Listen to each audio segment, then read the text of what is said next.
दिमाग ठीक बा ना? इसे जाना तनी हमो के ठीक रही, आपो के तनी आराम मिली। अरे हम आराम ना चाहता। तो सुनी तनी।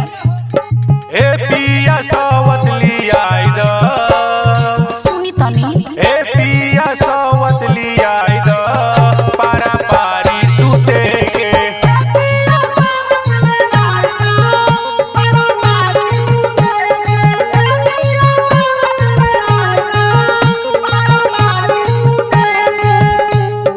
सेजिया के बोझ हल्काई दो। सानी तनी समझी। सेजिया के बोझ हल्काई दो। पारा पारी सूते के।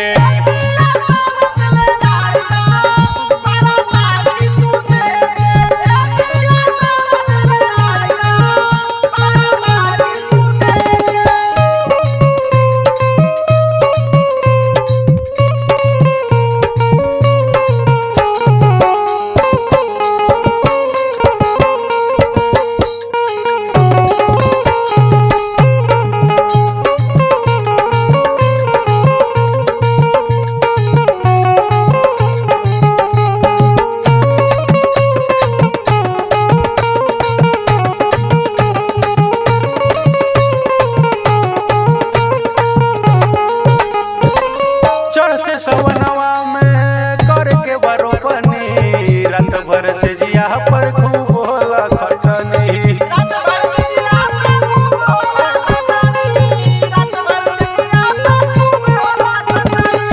चढ़ते सवनवा में करके बरोपनी। रात भर से जिया पर खूब होला खटनी।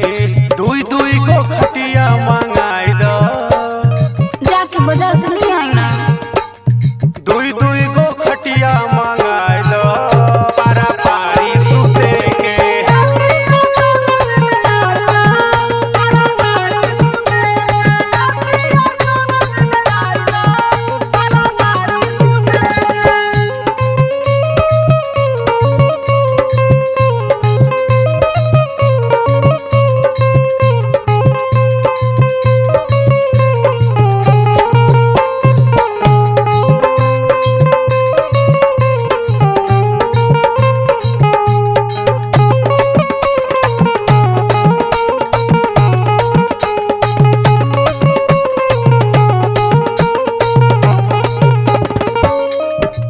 नया नया कनिया रही खाना वो बनाई। गोड़ो दबाई अहुरी तेल वो लगाई।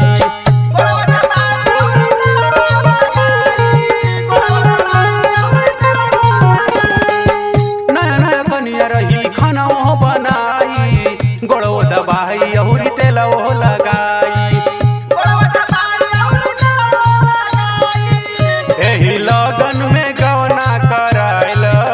बुझाइल। पारा पारी सूते के।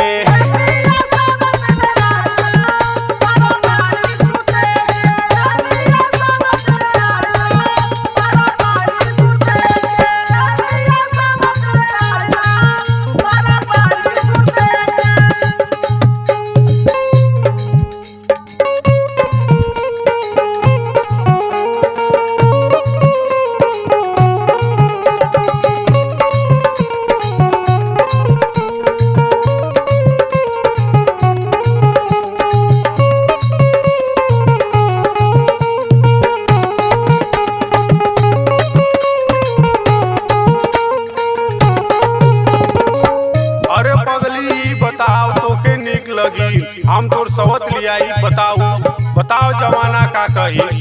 आ जमाना का कही। नारद जी का कोई गो मेहर ना रहने सा, कृष्ण जी का ना रहने सा, आ तोहरे मारे दू हो जे तो कौन मारे बड़ी बात हो गई। आ हमार बात माने, अब ब्याह जल्दी से कर ले।